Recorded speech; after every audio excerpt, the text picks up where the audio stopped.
안녕하십니까. 반갑습니다. 오인환입니다. 일반 공개 영상으로는 3월 26일이 마지막 영상이었으니까 딱 일주일 만입니다. 그 일주일 동안 상당히 많은 일들이 있었는데 그래서 일단 지켜본 것도 있었지만 주가적으로는 큰 변동성이 없을 거라 예상한 구간이라 그런 것도 있습니다.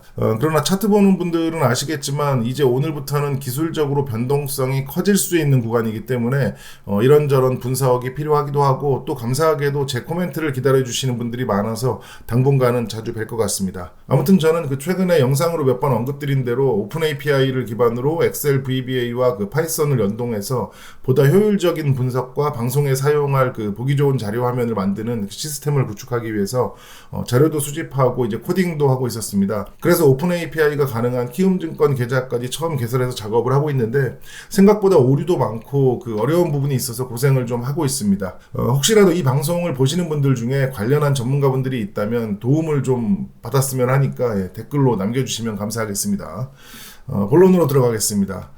최근 일주일간 LB 내부적으로는 2차 CRL을 받은 것에 대한 회사의 대응들이 있었고 무엇보다 이제 주주총회와 간담회까지 있었습니다. 외부적으로는 NXT 종목이 확대되었는데 오류가 많고 제대로 된 핵심은 하나도 개선되지 않은 공매도까지 전면 재개돼서 시장에 큰 불편과 혼란을 주고 있는 상황입니다. 지금도 제 ATTS는 여러모로 정상이 아닌데 매매에 큰 영향을 주는 호가창 가격이나 UI까지 오류가 나는 상황이라 진짜 어떤 놈들이 왜 이런 상황을 허가해주고 진행했는지는 몰라도 참 뷰딱 같은 상황을 만들어놨다고 생각합니다.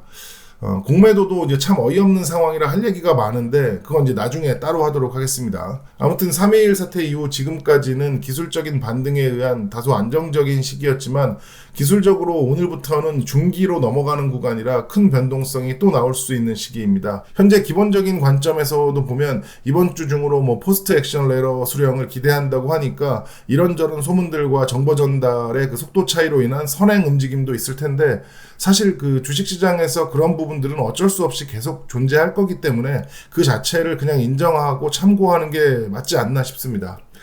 제가 앞선 방송들에서도 몇 번 언급을 했던 내용인데 최근 3.21 사태 전후로 거래원 세부 데이터를 살펴본 사람들이라면 공식적으로 어떤 정보가 공개되기 전에 움직이는 이제 특정 주체들이 있었고 그런 움직임은 각종 지표와 데이터들로 나타나기 때문에 그런 데이터들을 빠르게 이제 취합해서 분석할 수 있다면 LB 같은 종목에서는 꽤 괜찮은 자료가 된다고 생각을 합니다.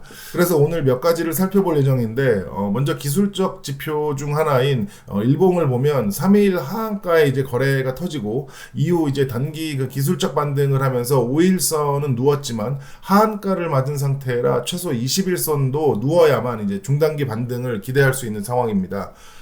그리고 이제 3월 월봉이 그대로 복귀해서 끝나는 기적은 보여주지 못했지만 그래도 장기 지지선은 지킨 채로 끝났고 현재도 이제 위에 있기 때문에 기술적 희망은 유지하고 있습니다. 다만 2주 내로 주가가 제대로 반등을 하지 못하면 월봉 5선 20선 데드크로스가 나오는 상황인데 최소한 그런 상황은 없었으면 좋겠습니다. 아무튼 2024년부터 상황을 다시 정리하고 복귀해보면 24년은 큰 상승도 있었고 몇 차례 급등과 급락을 반복했습니다.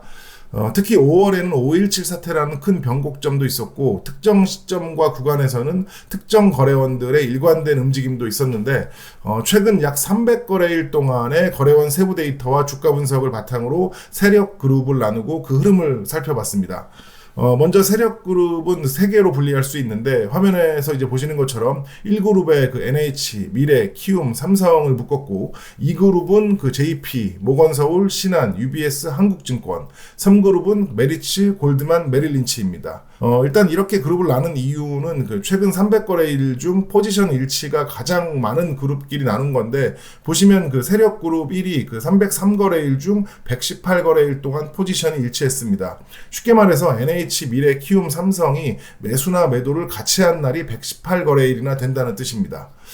그리고 이 그룹은 일치한 날이 75거래일이라 상대적으로 적은데 제모신 일체에 최근 매동이 겹친 UBS와 한국증권이 포함돼서 그런 거고 JP, 모간서울, 신한만 따로 분리해서 보면 이들은 무려 이제 158거래일이나 매매 포지션이 동일했습니다. 아무튼 이 그룹들 중 최근 300거래일 전체를 기준으로 보면 제모신 일체가 포함된 이 그룹이 주가 움직임에 가장 많은 영향을 줬는데 그 얘기는 이제 이들의 매매 포지션으로 주가가 많이 움직였다는 있다는 것을 의미합니다.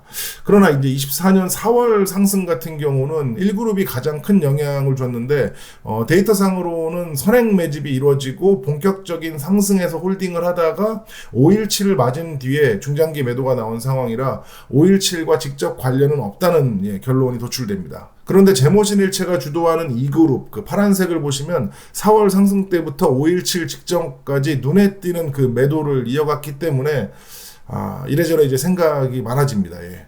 그리고 이제 10월 같은 경우도 특수한 케이스인데 국내 거래원들이 모인 그 1그룹의 매도와 함께 주가가 하락하는 상황에서 가장 영향력이 큰 2그룹은 매수를 이어갔습니다.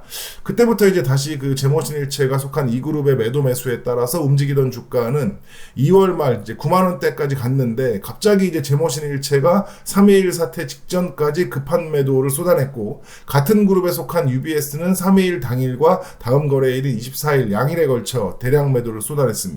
물론 21일 당일은 3그룹에 있는 메릴린치도 28만 주 가까이 매도를 했지만 녹색선을 보시면 3그룹은 장기 매수 포지션을 이어가고 있기 때문에 3.21 사태에는 기술적으로 UBS의 역할이 컸다고 봅니다. 끝으로 이런 데이터 분석 결과를 어떻게 활용하고 어떻게 생각할지는 뭐 다들 생각이 다를 수도 있겠으나 일단 3.21 사태로 거래가 터졌고 주가도 이제 큰 변동을 했기 때문에 오늘 저는 이제 3.21 사태 이후 데이터에 이제 비중을 두고 결론을 맺겠습니다. 먼저 하한가를 맞았던 3월 21일은 키움 창고에서 40만 주라는 압도적인 순매수가 있었는데 저는 그 매수 주체가 일반적인 개인들이라고 생각하지는 않습니다. 그리고 오늘 언급되지는 않았지만 3월 19일 D창구에서 뜬금없이 쏟아진 그 10만 주 순매도는 3.21 사태를 미리 알았거나 짐작했던 주체의 엑시트라고 보고 UBS는 3.21 당일과 그 다음 거래일 이틀간 매도를 했기 때문에 우리들처럼 이제 당일 새벽 결과를 보고 매도로 반응을 한 것 같은데 문제는 이제 90만 주, 약 400억이 넘는 대량 매도를 했다는 건 사실상 엑시트이기 때문에 좀 신경이 쓰입니다. 그동안의 데이터를 바탕으로 볼 때 UBS가 주포 창구는 아닌 것 같은데 어찌 보면 매수를 할 수도 있던 자리에서 대량 매도를 한 거라 혹시 뒤늦게 이제 뭔가를 알고 그런 건지 뭐 진짜 정이 떨어져서 그런 건지 궁금합니다. 아무튼 하한가 이후에도 제모신은 그 동일한 포지션을 거의 유지하고 있고 키움은 하한가에서 매수한 단타 수익 그 실현 물량이 좀 나오는 것 같고 메리츠는 오랜만에 등장해서 집중 매수를 이어가고 있기 때문에 당분간은 이 메리츠의 매수가 멈추거나 매도로 전환되는 시점이 언제인지 지켜봐야 됩니다. 그리고 이제 최근 특징은 공매도까지 재개되고 JP와 이제 모간이 매도를 쏟아내고 있는데 메리츠 단독인지 아니면 뭐 다른 거래원들과 합동인지 모르겠으나 중기 하락으로 가는 길을 막고 있는 주체가 있습니다. 공매도 재개 당일 그 JP와 신한의 순매수 약 4만 주를 그 뭐 상기한다고 해도 모간 서울에서 이제 28만 주 순매도가 나온 거나 다름없기 때문에 주가를 이 정도로 유지하고 있다는 것은 분명 평소와 다른 흐름입니다. 예. 그럼에도 불구하고 이제 기술적 중단기 지표들은 하락을 이어가고 있고 월봉도 이제 3월 마감을 장기 그 저항선 위에서 하긴 했지만 이미 하락 전환을 시작했기 때문에 이대로 흘러가면 그 데드크로스 아까 얘기했던 그 월봉 5선 20선 데드크로스가 발생하게 됩니다. 하한가 같은 급락을 맞은 뒤에 그 월봉 이평선에서 데드크로스가 나오면 단기적으로 빠르게 이제 회복할 수 없을 확률이 높기 때문에 중단기로 이제 대응하는 사람들은 대응 전략 자체가 달라지게 될 겁니다. 그래서 저는 그 개인적으로 하한가를 한 방 정도로 멈추게 하고 최근 제모신일체와 공매도들의 매도를 받아내고 있는 주체가 마음을 바꾸지 않고 최소한의 방어선을 지켜줬으면 좋겠습니다. 그리고 진짜 마지막으로 진 회장이 제 지난 그 방송의 내용을 전달받았는지 모르겠으나 저는 진 회장이 미국이든 중국이든 그 직접 가길 원했는데 딸인 그 진인의 이사를 미국으로 파견했습니다. 저는 그래요. 그 기업의 총수가 여기저기 뭐 다 쫓아다닐 수도 없고 뭐 그렇게 다 직접 개입해서도 안 된다고 생각을 합니다. 그런데 이제 지금처럼 미국 FDA의 선택에 따라서 그룹 전체가 휘청거리고 망가질 수 있는 상황이라면 직접 갔어야 된다고 생각을 합니다. 뭐가 어찌됐든 결과적으로 엘레바 전문가들의 판단이 틀렸기 때문에 직접 가서 사태의 심각성을 아주 강력하게 전달하고 또 격려할 부분이 있다면 직접 하는 게 지금 같은 시기에서는 효과가 크다고 생각을 합니다. 그리고 불법만 아니라면 수단과 방법을 가리지 말고 비공식적으로라도 FDA 내부 또는 그 주변 인물들 과 컨택하는 방법도 찾아야 한다고 생각을 합니다. 아무쪼록 이 위기가 하루빨리 전화위복되고 과거에 말한 그 육참골단 킬레가 또 데켄게를 제대로 보여주는 날이 왔으면 좋겠습니다. 감사합니다.